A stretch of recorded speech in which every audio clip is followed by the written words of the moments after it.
For connection. Hello. We are live and we are welcoming you to Own Your Mortality. We are joining again for our June edition to have a conversation with your family. So we are welcoming everyone and giving them an opportunity to get on and to join us. We are live, on Instagram, and we are also live on YouTube. So we do encourage everyone to please make sure that if there is any family and friends that you do not, of course, make sure that you remind them that we are having a conversation with our family, and it is our Sunday series. Hey, Nika. Sorry. So welcome. Get into the room. We will allow everyone an opportunity to join us. Alrighty, and we can show our comments on the stage if anyone has questions. Get in the room. Welcome. Hey, Nika girl, how is Florida? I hope all is well. So giving everyone an opportunity to come in the room and welcoming you in on this Sunday. We are hoping that all is well with everyone, and we will get everyone started. Hello, everyone. You are nice and good. Nika, what did you cook for Sunday dinner? I know you made something good. Hello, everyone. Welcoming you all in, hoping that everyone's Sunday is going well. Nika, what's on the menu? I know you cooked something good.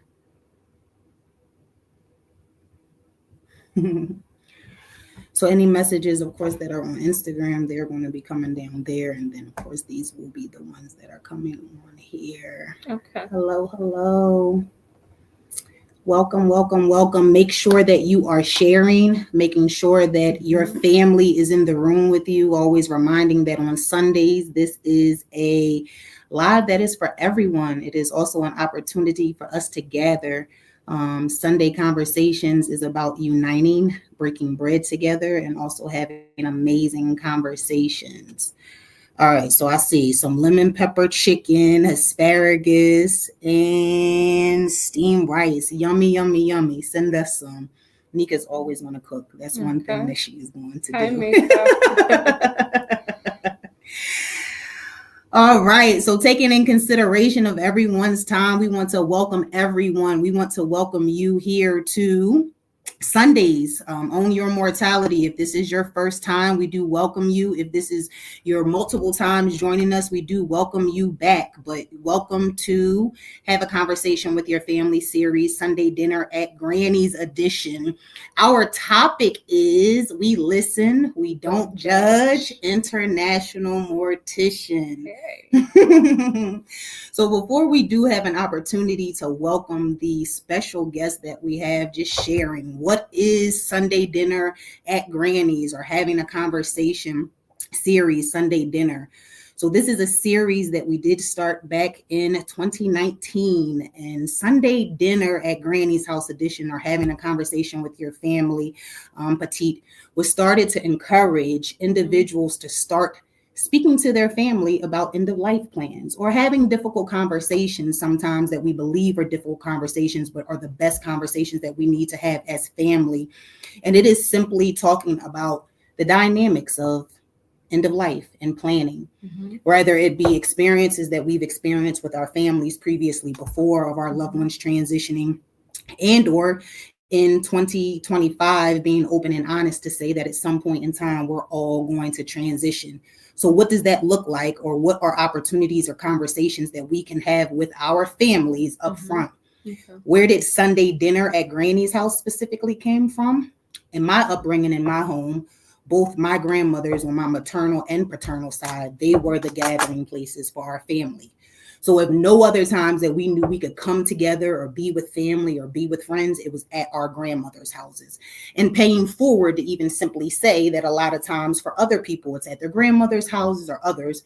But Own Your Mortality was also, of course, founded based on two dynamic women. And that is, of course, Wilhelmina Johnson, who is my maternal grandmother, was born in 1913, and my paternal grandmother, Elsie Green Callands, who was born in 1923.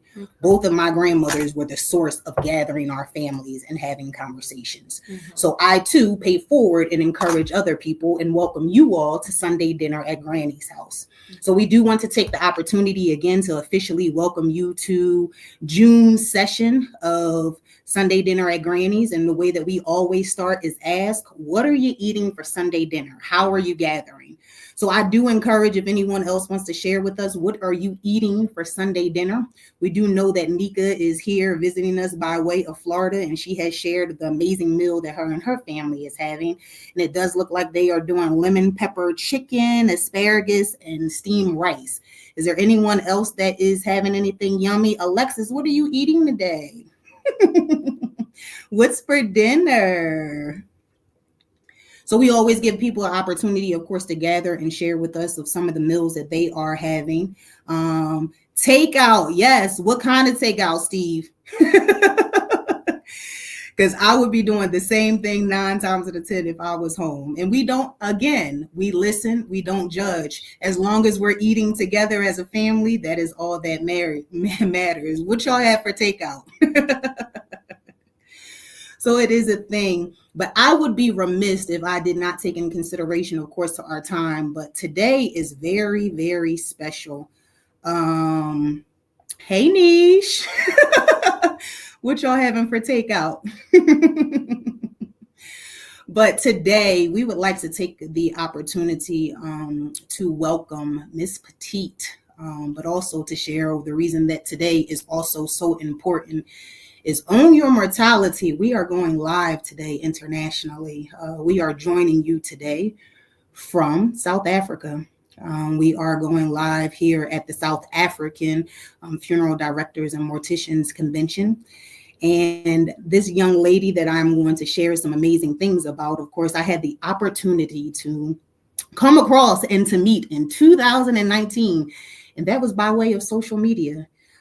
This young lady is known as the African Embalmer. And thank God, I say, for social media, because we have had the opportunity to build a relationship with each other. This is our first time finally getting to meet each other in person. So it is super exciting. But this young lady has been a phenomenal resource, but she is also doing some life-changing work in funeral service, but also giving us the opportunity as we learn, of course, that we are speaking about, but also sharing that the end of life affects everyone, no matter where you are located in the United States or internationally, but also understanding that at some point in time, we all have the opportunity, of course, to transition. And just as much, of course, in the United States that we are talking about the end of life, also here internationally, we too are speaking about the end of life, because it is something that is forever changing. So I'd be remiss if I did not introduce to you Mrs. Petite. She is a Kenyan mortician, and she's also a mental health advocate. She is passionate about restoring the dignity of the dead and supporting grieving families and breaking the stereotypes about women, specifically in funeral service. She is also a part of an organization, the Funeral Professionals Peer Support Group, the FPPS, and its initiative championing mental health in the field of funeral service. Mental health, we want to start right there before we go anywhere. But mental health in funeral service is not something that we talk about. And why don't we talk about mental health? Because it's something that we typically don't talk about, period, in I would say funeral service or any industry, but it is something, of course, that we have an opportunity to discuss. But first, I want to welcome you. I want to thank you, and I would like to welcome you to Own Your Mortality. So we do are appreciative to have you here today. So we welcome you, and thanks for having you. Thank you so much, Amina. I am so happy to finally be here. It's been years knowing you, and today is the day. So let's go. Today's the day. But Yes. before we get started, the first thing we got to do officially. Wow. The first thing that we got to do is we got to welcome you to the gang. All right. Wow, So we're okay. officially first want to make sure that you have an Own Your Mortality hat, and Okay. specifically with our Heal. mental health. Okay, heal, you're worth it. Okay. All right. Thank you. So heal, you're worth it. And it challenges you that in all the things that you do and all the work that we do is continuing to be that light and guidance, but also in the work in the service that we do and intentionally for you to remind, in order for you to continue to be a vessel, you have to continue to heal and put your best foot forward. So we would like to welcome you to the gang officially. All right? Thank you. Oh, wow. Thank you. So we want to make sure that you have that, but we also want to welcome you to be here. But we're going to kick this off straight from the point, and I want to know, why is mental health so important in funeral service industry? Okay, can I remove this? Yes. Thank you. I have a cape now. Thank you. So you've asked why mental health is important in the funeral industry. So I would say that what pushed me to now be a mental health advocate is that I realized that in my country, or rather Kenya, those who have been in the industry, those who have now made their time and now they're off working, most of them mentally were not okay. And so it prompted me to now at least happening in the ground. And also me being in the industry now, you understand the challenges that we go through, the emotional, the psychological, the traumatic things that we go through. And that pushed me now to realize that we need to advocate for mental health in the industry. Yeah. Okay. Yeah. So if you don't mind sharing, of course, for individuals, of course, there are some people that join us in, of course, this environment that are funeral service professionals. Yeah. But Own Your Mortality is a safe space actually for everybody. Own Your Mortality was created in 2019 specifically for the community. Okay. A safe space to create and educate, one, about the importance of talking about the end of life. Okay. It is to, of course, encourage or for people to understand that taboo of death, just because we talk about it, it's not that boo, you're gone. But yet it's an opportunity, or it is a love letter to your family. But most important, what is it, some of the things that we say that you experience sometimes as a funeral service professional that affects your mental health or requires you to make your mental health a priority? Okay. So I would say a perfect example is when you see a baby. When a baby dies, we all know that when you get older, or maybe when you get old, you die. That's the sequence of life. But when you see a young baby who has passed on, it kind of triggers you. Being a mom, that makes you think that, oh, wow, that can be my child, right? So that is one. Two, seeing men cry. Men don't usually cry a lot like women. I'm not saying we are weak, but that's just how it is. And so seeing a man cry because maybe they've lost their child and all that, it moves me. And so it makes me realize that such things trigger me, and it is good when you be self-aware and now you take the precaution or the measures to prevent you from now being maybe now chronic and all that. Absolutely. Yeah. And you brought up a very, very good point, because even I think that it is warranted. So June is Mental Health Awareness Month, specifically for men. Yes. So we've been taking the opportunity, I think both of us are even taking the opportunity now to love on or pour onto our men and stress the importance that mental health importance and or focus is not only for women, but it is for men. But taking the time to even say to our men, we see you, we believe in you, we love you. And we are also encouraging you to know that it is okay to cry. It is okay to have a conversation. But then specifically, like you said, in some of the work that we do, and it's not just funeral service. Yes. But a lot of the different industries that a lot of the individuals that join us here, we experience or we're under a lot of stress, or it requires us to serve, of course, a different clientele or different experiences that we have in life. End of life, there's so many different layers that you experience when you lose someone. And we're automatically not understanding, why do we have to have not only this conversation, but we have to have the additional conversation to simply say, are you okay? Even learning to say it is okay not to be okay. Yes. And even, of course, learning that that is something that's temporarily and or switching or things such as that. But it is a huge opportunity, as we do say, and we're going to continue to talk about it, that mental health is something that is not talked about, I think, across the board. Or I can say now in 2025, it's now more of a conversation. So we are challenging or encouraging individuals to have that conversation and or to continue to make it a priority. Even understanding, would you agree to say, in order for us to be our best selves, we got to do what first? Fill our own cups before we are going to fill others. So want to kind of share some different things, and like you said, of kind of starting, and like you said, specifically this topic this month is we listen, we don't judge, but specifically the International Mortician edition. So we want to talk about, of course, of what is the difference, or even just sharing. So what was your experience, or in Kenya, what are the qualifications that are required for you to become a mortician? What are the steps that you took to get to where you are now? Okay, so I would say I didn't just want to be a mortician from way back. I was interested in forensic, but I went and did something else, different course in the university. And after that, I went back to try and do the forensic. But this time I was like, I should try and be a mortician. And so I tried that journey, and it was not easy. Being a young lady in the industry, trying to find your way and where to go study, because in Kenya, that time, it was only certificate was offered in Kenya that time.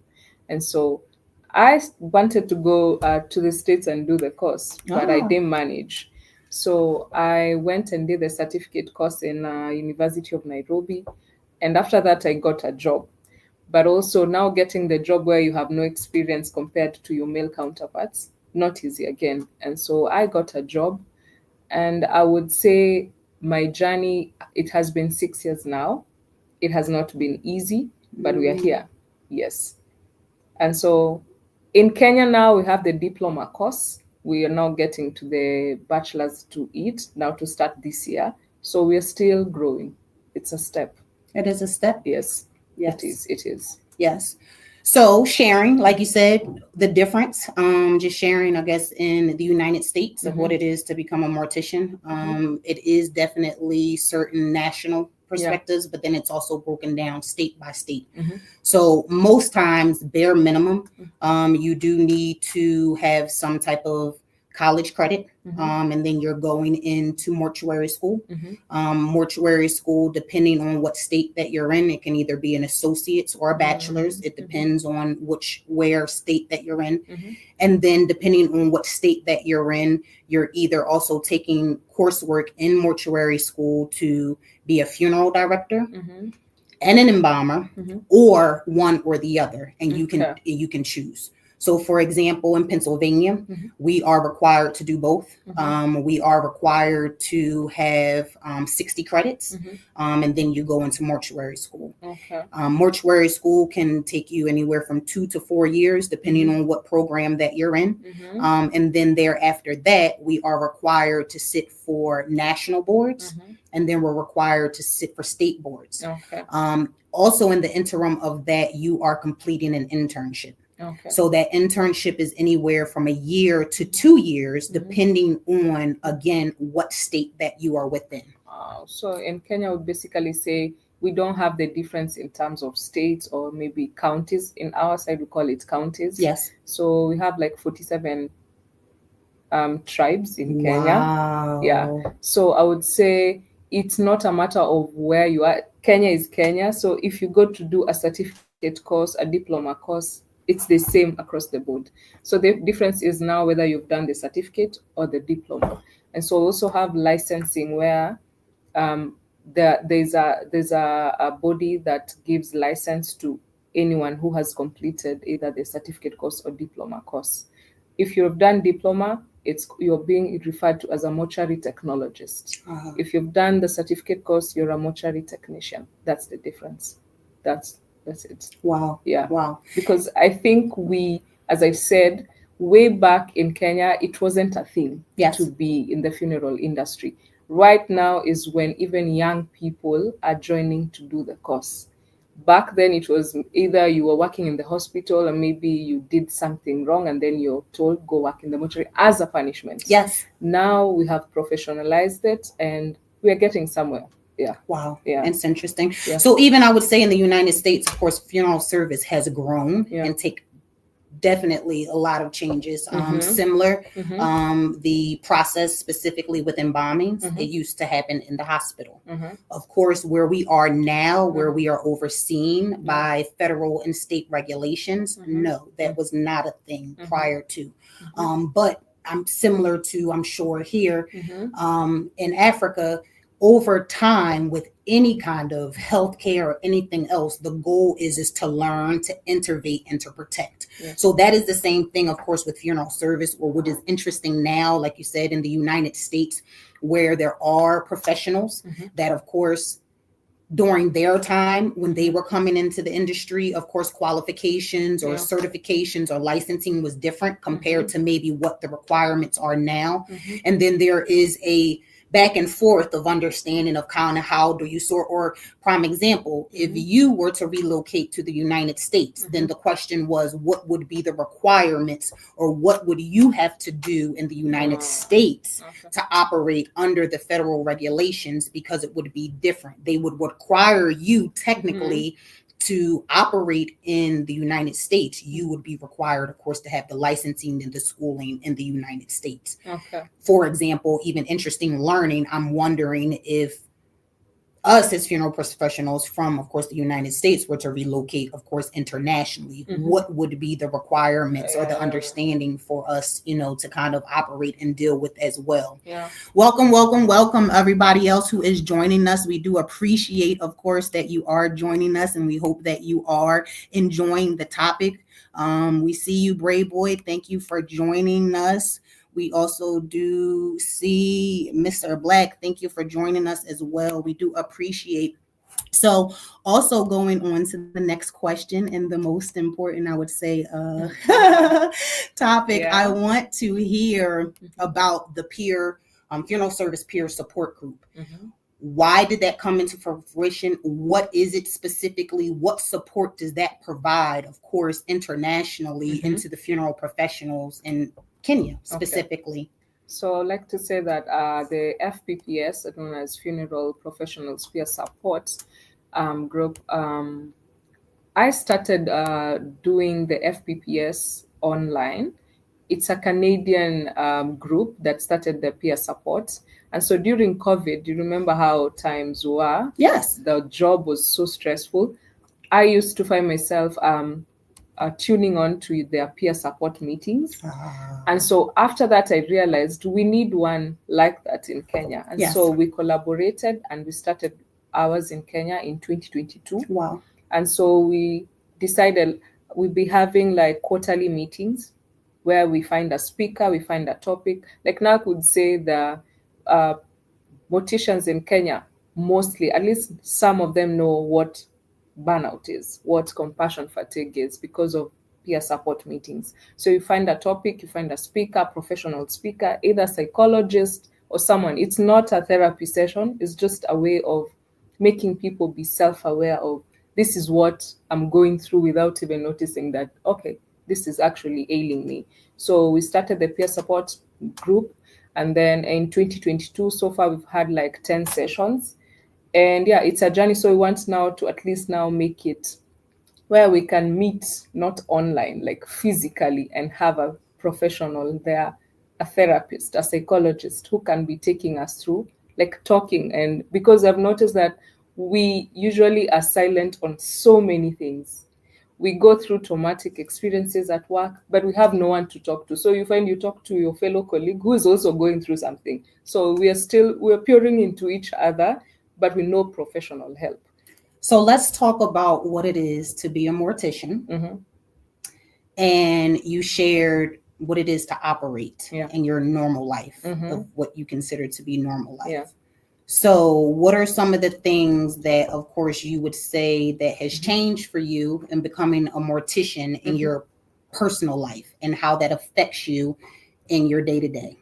Sad to say, it has made me an introvert, though I was an extrovert. I mind my space more.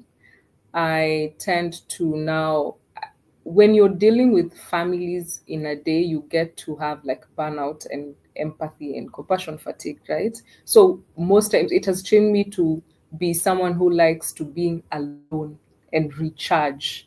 And when you're out with people, you have your fun, but most times you find me inside the house. I do not like being outside at all, at all, at all. So I don't know if it's a bad thing or a good thing. But... And I think that's a conversation that we all have. There's conversations, of course, with other professionals that are on here, that we've had that conversation of what does it look like to be a mortician, a funeral director, an embalmer? Mm-hmm. What does it look like to still also be a mother, a wife, a sister, a daughter? What does it look like when you are coming home from 7 days of work of serving in the funeral home, and there are family activities, and for some reason you don't show up? And what does that look like? Sometimes it is not, yes, you're tired, but sometimes it is also with the challenge of trying to understand of how to shift out of, and or again, a lot of times in the work that we do, we take on and we embrace, of course, the energy and emotions that, of course, from some of the families that we are servicing. And would you say that it kind of gives you a heaviness? So it sounds like that the organization that you, of course, are a part of is an opportunity to create some type of outlet and or create resources and tools to try to incorporate into your daily practices, so that you can operate differently, not only as a professional, but also in your personal standing. Would you say that? Okay. It does. It totally does. Because now, without those peer meetings, without support maybe from your family, I don't think we'll be able to manage at all. So I'd say for the peer meetings, it helps a lot, especially when you're talking and then you realize your fellow mortician is going through the same thing. Even off now the peer meeting, you can call each other and say, I didn't know you were going through such and such, but I've realized also funeral professionals are not ready to talk yet. And I think that's our biggest issue. We're not ready to talk, and we should. That's why we advocate. We need to talk and open up, not for judgment purposes, but you're a human being and you carry a lot. So the more we talk, the more we help each other. Even the younger generation that's coming after us, at least they see people who, even after you've retired, you're a sane person, you're okay. And you're a good person in the community. And what do you think is, so if you had to say one thing that you think is causing that, or is the challenge of why funeral professionals are not wanting or ready to talk about something like that, what do you think is one thing that causes that challenge? Definitely stigmatization. I bet even with your own family, sometimes there are things you go through at work, you cannot even just tell them. Maybe you received a body that's mutilated. Maybe they're not in a position to understand what you go through at work, right? So you can't just say, today I received It's TMI for them, right? It's TMI. Yes. So, and they are not the ones working. You're the professional here. So sometimes you find they cannot understand what you're going through. And sometimes also, even maybe talking to your colleague, it's a bit tricky. So you find we tend to bottle up a lot. Maybe you bottle up today, and then tomorrow you find another case, you bottle up. And then it goes on for a long time. And you find at the end of it, we are having mental issues without even realizing it. So would you say here, and Africa, Mhm. morticians have a high level of drinking or alcoholism? Well, there are no facts about that, but I would say if a mortician goes out to drink a lot, we assume it's the work, right? But if a lawyer does the same, we don't assume it's the work that makes them drink. So, being in this profession, you'll be judged by what you do, right? Whether you're drinking, whether you're using any substance. So, I won't say it's a fact, but there's a good number that may be turned to it. So in the United States, they have done studies, Mm-hmm. and individuals who work in the funeral service professionals Mm-hmm. have the highest level of drinking and alcoholism. We need to do that study in Kenya, right? In the research, or just challenging, or over years, or learning sometimes, and I'm sure in 2025, Mm-hmm. I'm sure over time that it has changed, because I am excited to see and or be a part of the shift and Yeah. open and understanding Mhm. generationally in the industry, I'm sure internationally and non, we have just not known what to do or Yeah. how to handle, or even a circumstance of when you're reading or kind of hearing about the study, Mhm. it has been a place that funeral service professionals don't have a place to decompress. It's Mhm. something to hold in. Mhm. So the alcohol is a numbing, Yeah. or it is a band-aid Mhm. of the circumstances that they can't talk through. Yeah. So it is an opportunity, or now you are hearing the importance of, now in the day and age in funeral service, but not even just in funeral service, period, across the board. Yeah. Mental health matters. Yes. Mental health is a priority. Yeah. Mental health is the saving grace for ourselves, our families, our businesses, all industries across the board, for us to improve. Yeah. Giving us the opportunity. I always say my new slogan that we have definitely adopted is shifting from surviving Yeah. to thriving. Yeah.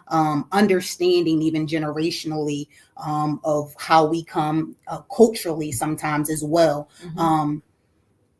I was raised that, of course, that's not something that necessarily, if something is wrong, you take a deep breath, you take a nap, you drink some tea or something, and everything is Yeah. going to be okay. Yeah. So now in this age where I'm talking about the importance of outlets, talking about the importance of checking in with yourself, Yeah. the importance of release, the importance of working out, the importance of therapy. Yeah. For some individuals, even team building or activities, Yeah. or even the importance that we are stressing, no matter how many services you have for the day, no matter how many, preparations that you're doing, no matter how many, families or arrangements that you need to make. Mhm. Yes, you have to make that 5 minutes time to take a walk. Yeah. Yes, you have to take that 5 minutes to get up, to stand, and to do something different, Yeah. because it's giving us the ability to do something totally different or in Yeah. a different light. Yeah. Would you agree? Yes. Yes. Yeah. So it is something that on a continuous basis that I think that we have room and growth to Yeah. continue to contribute to, but also know that it's something that we're not doing. And why? Because we don't believe that it is okay to do it. Yeah. So that is why we're saying that, guess what? We're listening today. We're not judging, Yeah. and we're encouraging individuals to Yeah. make mental health a priority, but also make having conversations with your family a priority. So when we continue to gather, or we have family dinners, or we have cookouts, a lot of times as families, we'll talk about anything under the sun except for the things that we're supposed to be talking about, right? Exactly. Yeah. So also one of the things that the tactics that we say, or the importance of education, or for Own Your Mortality, we say that if we have an opportunity to prevent another family from folding at the funeral home table, we want to do that. And that conversation or opportunity of preventing a family from folding is to have a conversation up front. Yes. To also look at life and death differently. Mhm. Life and death is a cycle.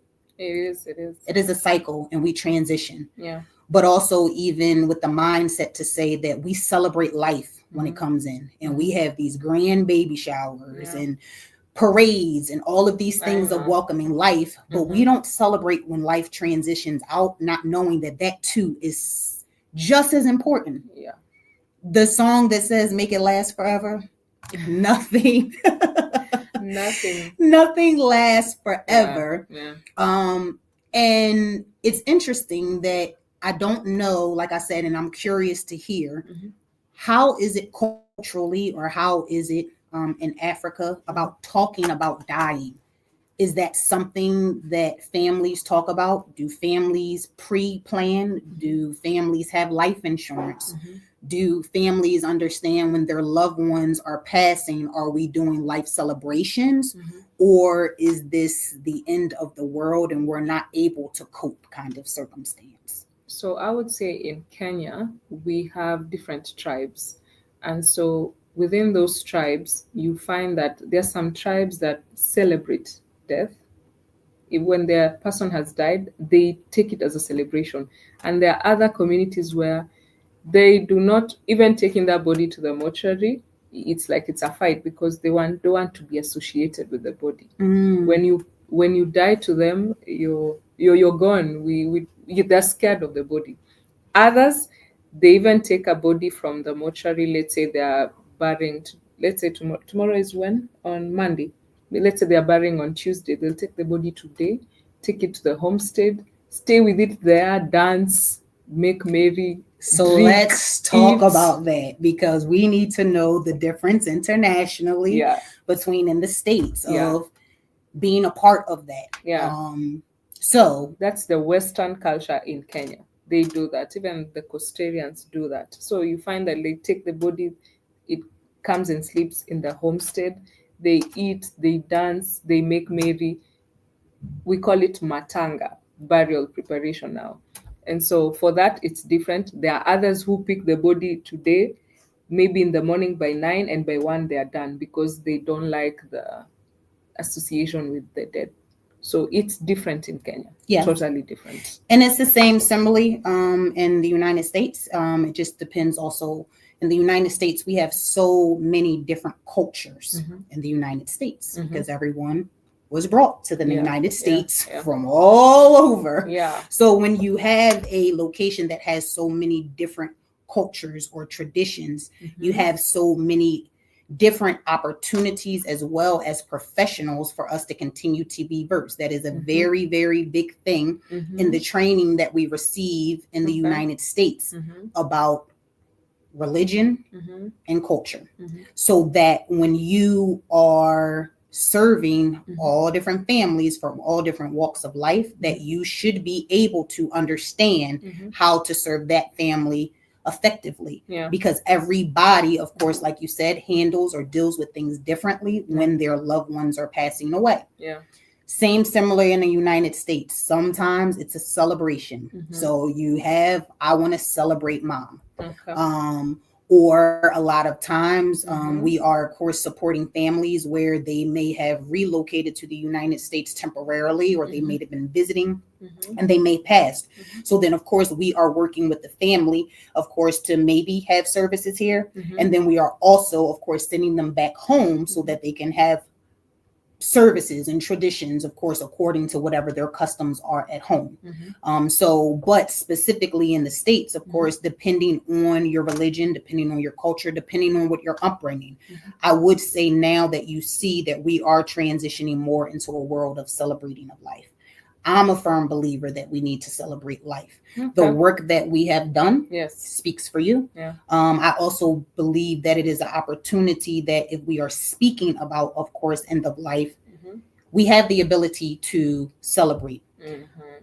I don't know here, but a lot of times in the States, people, sometimes we have a challenge of celebrating our loved ones because also sometimes the dynamics of how they pass or what are the responsibilities.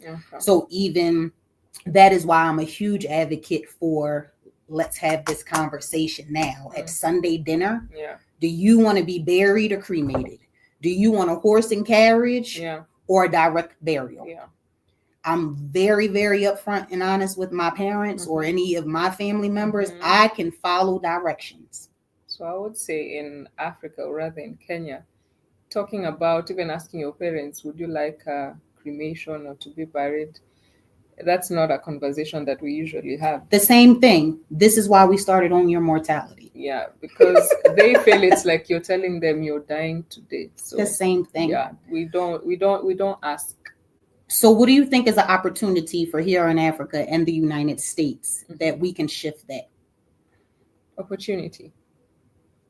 What you can take from like Africa and take it there, or what can we take from any individual that is alive and living, no matter where you're located? What do you think is an opportunity for us to shift the narrative that we should be talking about these things prior to them happening?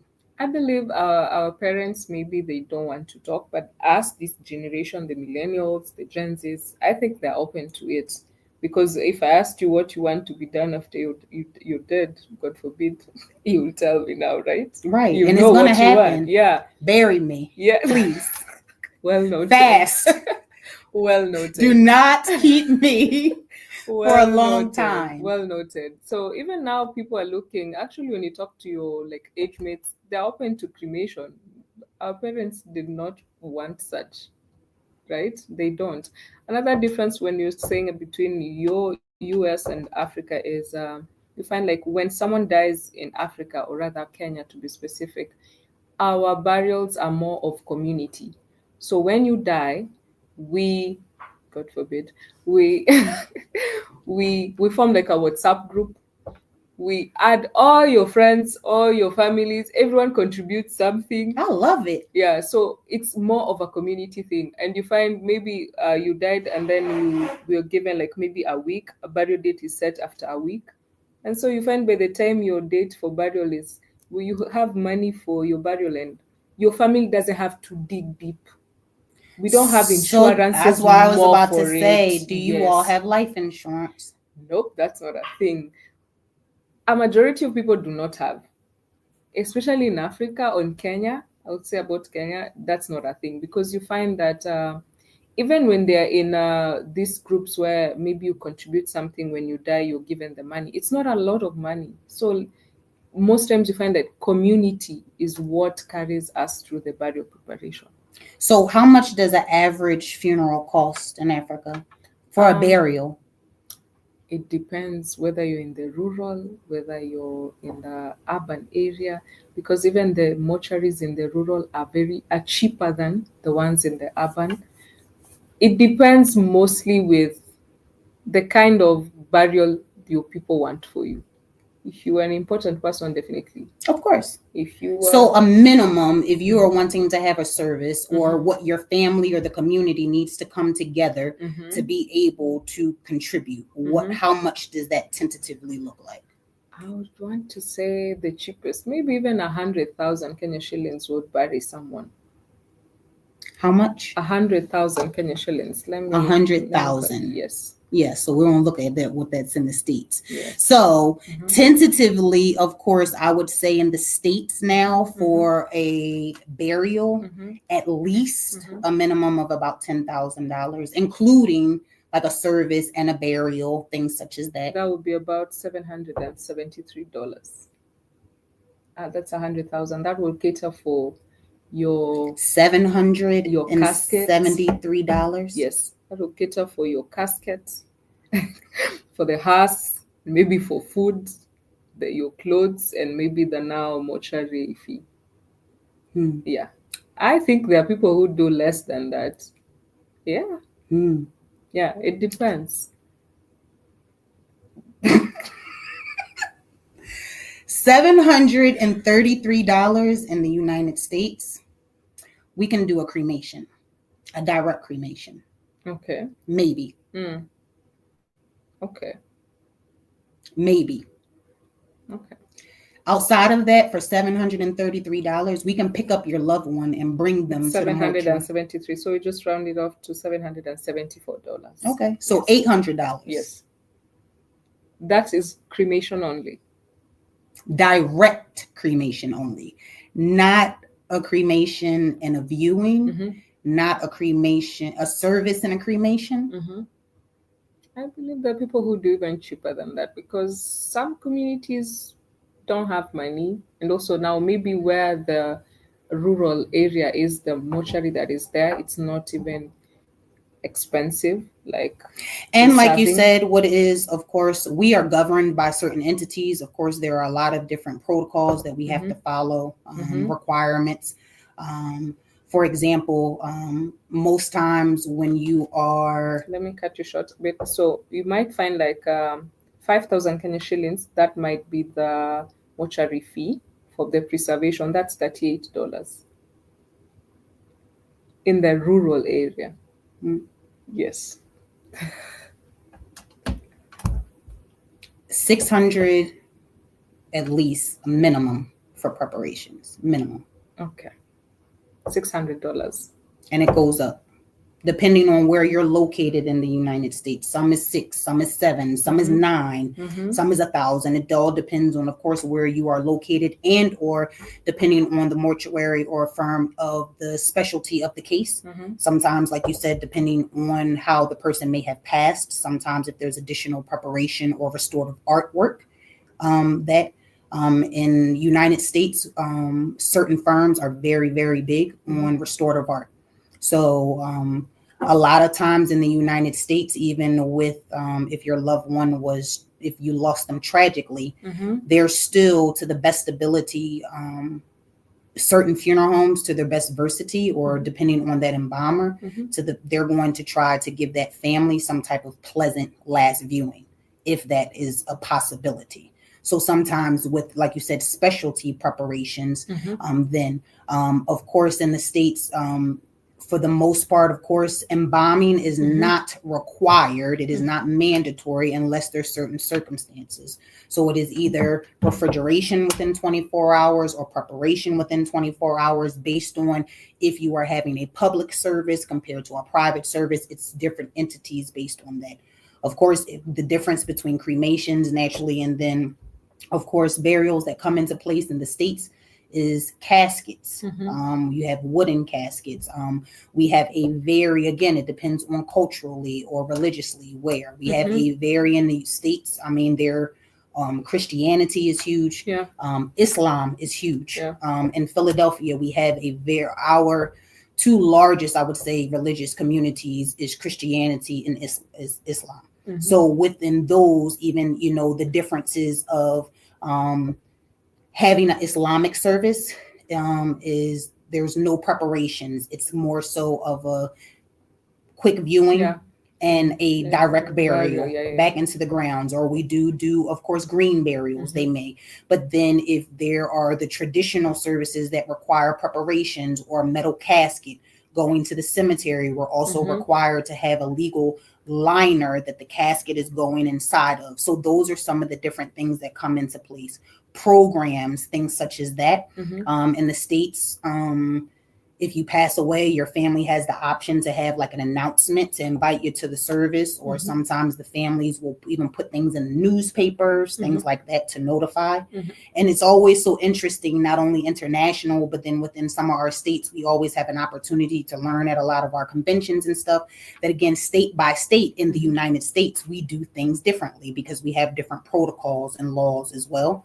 Or even one of the magic questions that I asked you, culturally or traditionally here, in a lot of your burials and preparations, is there a full casket or the half?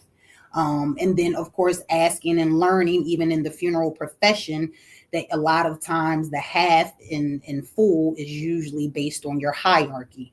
But then even outside of your hierarchy, it is based upon what state that you're in. For example, in Pennsylvania, no matter what your hierarchy is, we do a large amount of full layouts or caskets, compared to some of our colleagues that are in some of the southern states. They do more halves rather than fulls. And then depending on the firm, sometimes there's a cost difference, sometimes it's not. It's just basically based on a preference, and then sometimes the families that you're serving. I would say ours is more of half.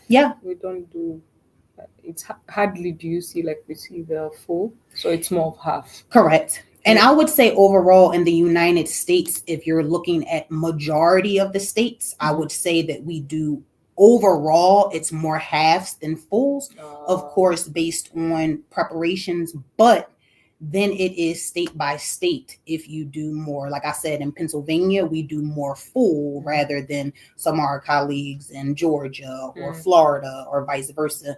Traditionally, they are doing more halves.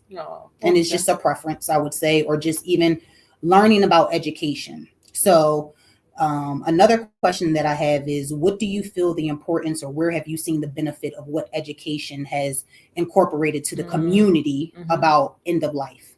I would say education has really helped us in Kenya to professionalize the trade, because now when I'm called somewhere, most people would think that we are drunkards. So maybe you have dent over here, maybe you come with your eyes red.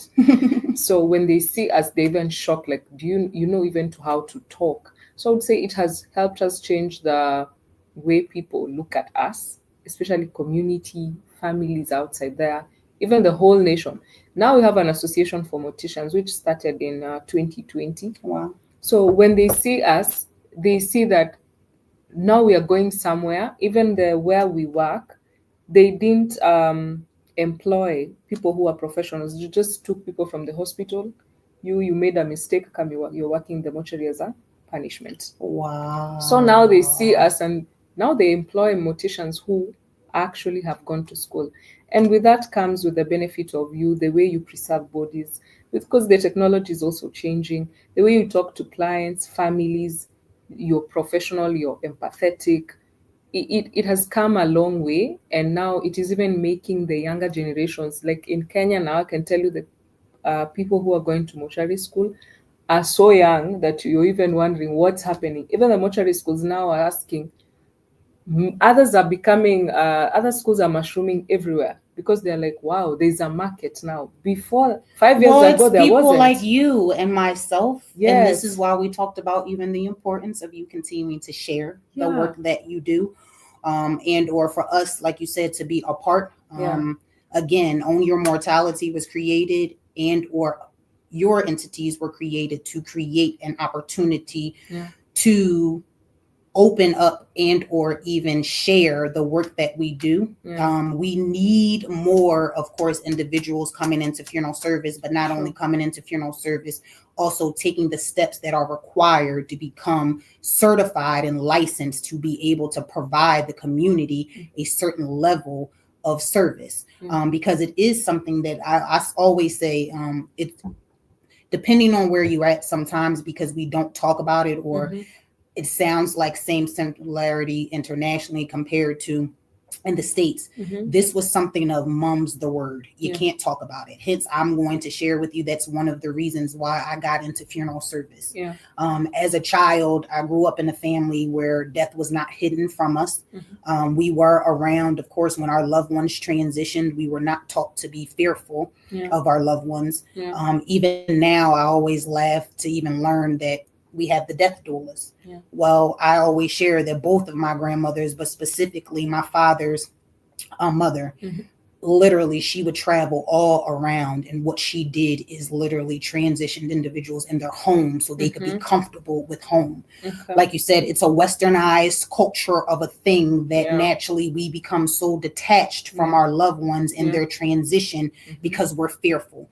We don't ask questions. I remember I used to ask, well, what happens? Your loved one would pass. Sometimes they would be home or they're in the hospital, and then all of a sudden you see them dressed up in a casket. What happened? No one. How they get there? I would also, as a young woman or a child, I would always come in and I would always wonder, why were there no women working in the funeral home? But now I would say in Kenya, the number of female morticians is high. Of course, men are still leading, but the women, they're coming in hot. Absolutely. Young women, brilliant women, intelligent women, beautiful women. That it even makes you like, even clients come to where we work and they're like, they're beautiful ladies here. And you're like, we work here and we're proud of who we are. Absolutely. And I think that, of course, we have an opportunity to continue. And I'm a firm believer that as funeral service professionals, that is why we need we're human. But yes, we need to stay connected. We also need to show up. I am a huge advocate that we in the funeral profession have to show up outside of the funeral. Yeah. The work that we do in the community, the normalness that we see, even sometimes when we're out and about and people find out that we're industry and they're like, wait a minute, there's no way that you can be a funeral director. And it's like, well, what do you mean? You don't look like a funeral director. Well, what does a funeral director look like? Or now I know that to the best ability, I'm very passionate of trying to go into high schools. I became curious about funeral service in high school. I didn't have anyone to fuel that. It was no one that I could look at. The first woman funeral director that I saw, I think I was 17 years old. And that was when my grandfather passed away and my family was there making arrangements. Yeah. I only saw men. I only also saw older men. Sure. So even now, one of the things that we try to do is that we're going into high schools, we're going into middle schools to have the conversation. I also think that it gives us the ability, again, to shift. We have to talk about life beginning and ending. Yeah. And it is not to, again, fast track or say that you're going to live here, because yes, people have longevity, or I say whatever your time is going to be, it is going to be. And we can't fast track that just from having a conversation. Yeah. But I do encourage or share with individuals to say there is a difference having a conversation compared to not. Yeah. You now having to navigate through something that even something as simple to say, do you at least know if your loved one wants to be cremated or buried? Yeah. Something there. Yeah. In the States, we are huge advocates trying to encourage people to get life insurance. Life insurance, not only to, of course, support your individuals of when you pass away, what's going to happen with your physical being, but life insurance is not just for when you pass as the individual. Yeah. Life insurance is actually to be left to your family to provide some type of security to them, because naturally when all of us pass away, we were some type of financial support to someone. We were some type of mental support. There's always the question, why does someone need a work note? Why do I need to tell them that I went to my father's funeral? It's not you, it's protocol, but it also is just a governing body. But yes, in our society, that is how we look at death. Okay. It is very fast. It is very equipped. So even I say, what can we do as a community to protect ourselves, educate ourselves, encourage people to get life insurance, so that it's also not that conversation that is the funeral home is trying to take advantage. All you want is money. Guess what? It not only costs money to live, it costs money to die. Yeah. And whatever it is that you're wanting, or however you're wanting those services, or like you said, if you want a grand celebration, you deserve that. Yeah. But you also should leave some money or have some means for your family to be able to do so, because it makes the difference. So I do want to take an opportunity to open up for questions, because that's usually what we do. So I definitely want them, and I'm sure some people have some great questions for you as well. So before we do close out with our last topic, we want to thank everybody again for joining us today from everywhere that we are. We're appreciating you. We're hoping that you are having a phenomenal Sunday.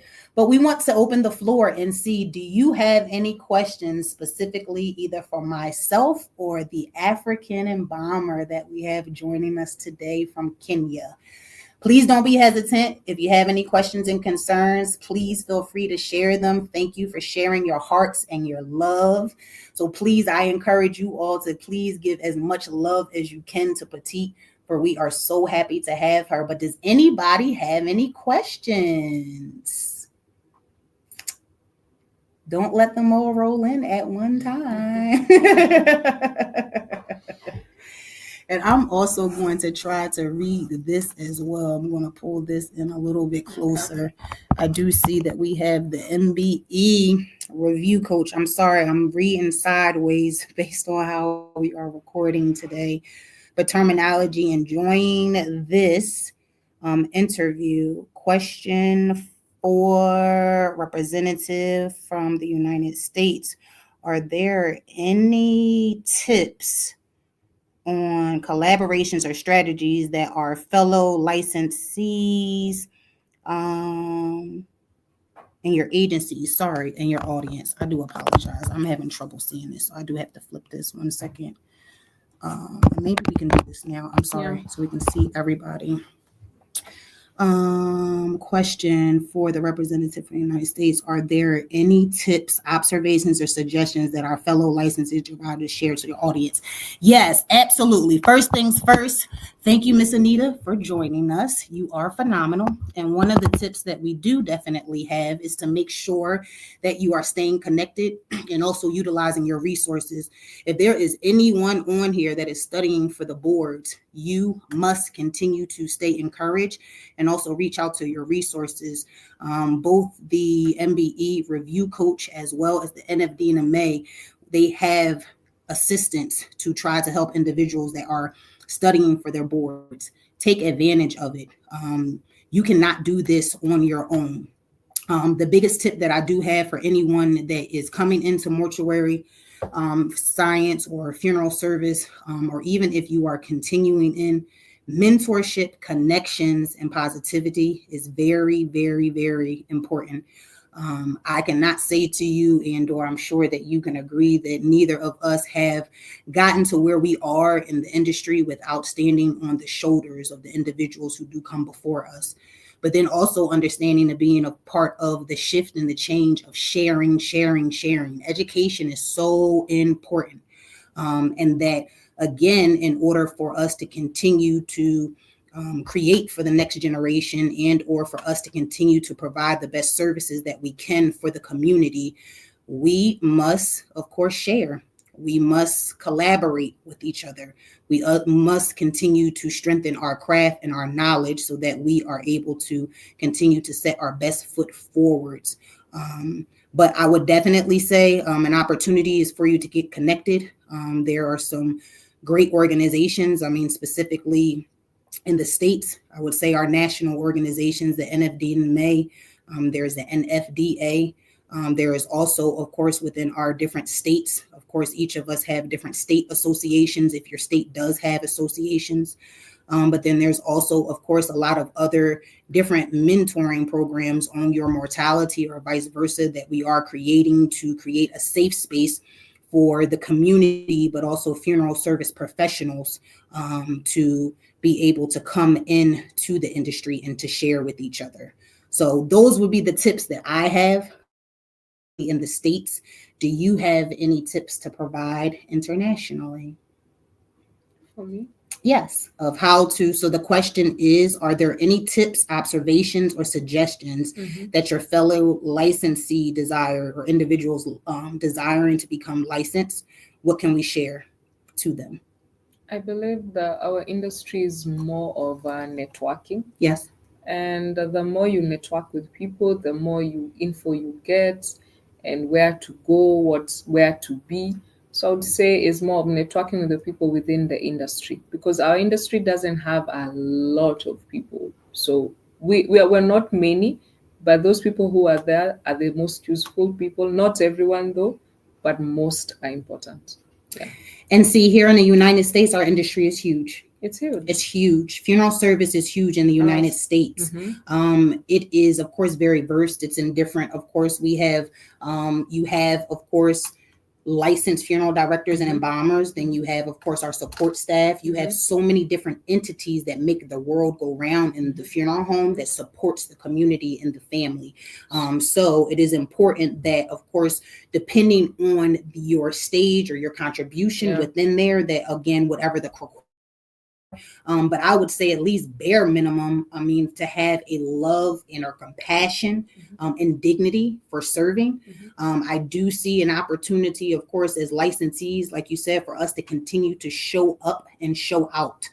Show up and show out in the entity, of course, of putting our best foot forward. So we are encouraging the next generation that is coming thereafter to set that tone and to follow. So they are coming in credentials. So they are coming in and aspiring to have the information to make sure that the community, most times I'm hearing or even talking or even thinking about myself prior to coming in funeral service, I did not know because there was no one actively out there communicating. We have a responsibility to communicate and or to educate outside of the funeral home because the average individual is not going to learn about funeral service until it's at need and they have to come in. So to the best ability now, like you said, having conversations with our family or having other conversations to encourage people to have that early or to even just learn and to create. And that's why I say, even if it's at the family barbecue or dinner, I know it sounds weird, but yeah, I want to know, you want to be cremated or buried? Because we need to talk about this.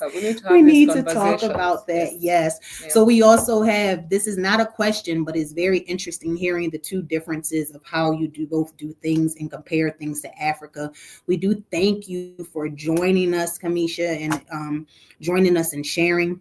So then we do have a question from Wilhelmina Callands, and she wants to know, how old do you have to be in Africa to be a mortician? I believe you have to be 18. That's when we do collect your identification card, which now makes you to be eligible to work. So I would say 18. Okay. Yeah. And in the States, it's anywhere from 18 to 21. Depending on what state that you're in, as far as qualifications to either go into school and or to be licensed. In Pennsylvania, to be licensed and or to actually go in, you need to be 21 years old. Okay. So ours is 18. Yeah. And a lot of other states within the United States is 18 as well. And then depending on what state you're in, the qualifications are different for you to go into mortuary school. Okay. Yeah. And then it also, how do you get in contact with both our guests? So, of course, we will make sure that we leave our contact information on here, but you can definitely, of course, stay in contact with us both. On social media. We will also share our email contacts with you, but we encourage you to please stay connected. We also challenge, it's Sunday, and the number one thing that we're always going to say, that anybody on this, it is very important that everybody on here has a conversation that they've not had, whether it's via text message, whether it's via phone, whether it's important. If you are home right now with your family and sitting at the table, have a conversation. And no, it does not have to be the conversation to say, do you want to be cremated or buried? Yeah. But it does have to be a conversation to say, what does end of life planning looks for you? Or even the conversation, that simple question that I always ask. The average person does not know what to do when someone passes away. And also even understanding and being realistic that we're now at the age.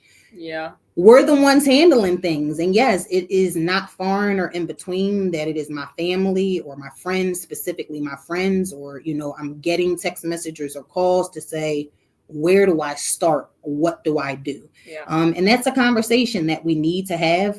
But even simply of even saying that, again, we talk about the dream cars that we want. We talk about marriage. We talk about children. We talk about the dream vacations and all of these great things. Even this is the entrepreneur world, and it is phenomenal.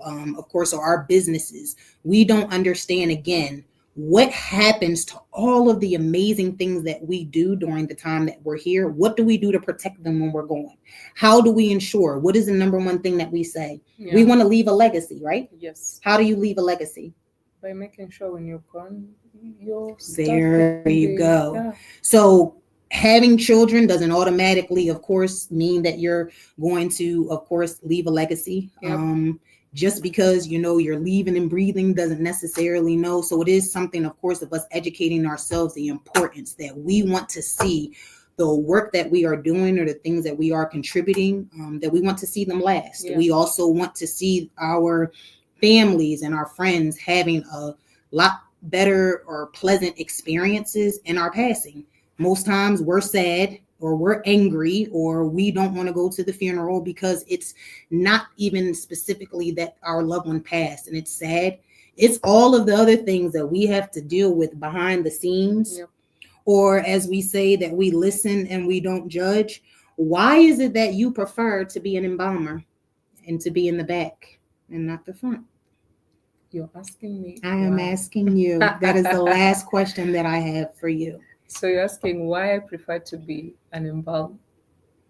I would say helping families during their grieving period. It's one of, when you say we are satisfied with the job that we do, I would say I do go home feeling that I've done something incredible, making sure that the family has brought their person, their deceased, their family to you, and let them living there feeling like we've left our person with someone who cares, who is empathetic and all that, compassionate, who is kind. It gives you that oomph of now going back to work tomorrow, and also at least seeing them when they're at least now they have processed what is happening. So I would say it's more of the grieving families. Yes. Grieving families. Yes. And also understanding that we, the funeral home, are what? Here for you, the yes. community. Yeah. We are here to work with you. We are here to answer any questions. We are here to go through the good, the bad, the ugly with you. Yes. We're here on your side. Yes. Okay. We are not. Exactly. We are not trying to put your family at any disservice. We do understand that it is a sensitive time, but we also do have the opportunity again, as community, as family. If we start having a conversation at a different time compared at the at need time, it's a different way for us to have the conversation. In reference to so I definitely. This is another message to sharing. This is cousin Kia. Hey, Kia, keep up the good work educating people locally as well as internationally. This conversation is knowledgeable and it's very informative. We appreciate you, and we appreciate you for joining us, and we appreciate you for being open and having the conversation. So Sunday dinner, guys, we have definitely taken an hour of your time, and we are so grateful. This conversation has been so amazing. We want to take the time to say to you that again, we see you, we believe in you, and today you can start owning your mortality. That is when it starts. Owning your mortality again gives you the opportunity to again have better experiences, just not only individually, but it also gives you the opportunity to have experiences, of course, with your family in a different entity. I always say that in our loved ones' passings, it did not have to have that experience. Yes, even in sadness, there's nothing that we can do to eliminate the sadness of when we lose our loved ones. We all, because guess what? Guess who else grieves? The mortician. And who takes care of us? We do. No, and other than ourselves. No one does, but we do. And that's why we have to say that it is important for us to take care of each other. But yes, the mortician, we too grieve. We too, our loved ones pass away. We too have to show up, and we have to serve our own family. And I would say to you that it is an honor to serve your family, but it is a very different experience. So no different than when we are serving our own. We say that we see you, we hear you, we believe in you, but it is something that is different for us as well. And we try to encourage that again, if we have conversations prior to, if we leave love letters, I challenge everyone on here that in your transition and or whenever it may be, that you leave your family a love letter, that you encourage your family or share with your family what your wishes are. If you don't have life insurance, please get life insurance. It's important. And or to create a means for your family that there is some type of financial support in your transition. As much as we say that it is not our problem, it is. We are our own responsibilities. We have the responsibility to handle our own affairs, but also we have the opportunity to create better experiences for our loved ones in our transitions. We are traumatizing our families day by day in our passing. And we say we want them to celebrate our lives. Well, if we want them to celebrate our lives, we need to also encourage them or allow them a means to be able to do so. So owning your mortality starts today. So anyone that is here, again, own your mortality. Thank you for joining the Own Your Mortality community. We encourage you to continue to stay in contact with us. One of the opportunities to stay in contact with Own Your Mortality is to make sure that you're meeting us here every month. At least once a month, we do go live and also have a special guest. I can't say to you that next month we will be international, as exciting as this has been today. But we also will just make sure that we continue to have qualified, of course, individuals either from the community or professionals in the industry that are here so that we can continue to learn. So make sure if you are not to please follow Own Your Mortality. Following Own Your Mortality on both Instagram as well as Facebook. For that is where you can find me. And Petite, where can they find you? So on Instagram, I go by African Embalmer, African_Embalmer. On Facebook, Petite Nganga, so you can follow me there. Thank you. All righty. So it is Sunday. We are wishing you guys a rest of the amazing Sunday. And we are also encouraging you that you need to heal. If we heal together as a community and as a family, we have an opportunity to continue to have conversations that are warranted and needed. If there is anything else that we can share and or any information, please do not hesitate to reach out to us. Again, you can reach both of us on our social media platforms or either by email based on yourmortality@gmail.com. Do you have an email that you want? I think we can write it on the chat. Yep. So we can share it into the chat if you all would also like to email Petite. Yeah. We encourage you all to have a great rest of the Sunday. Make sure you send that text message or have a conversation, and we'll see you next time. Good night. Good night.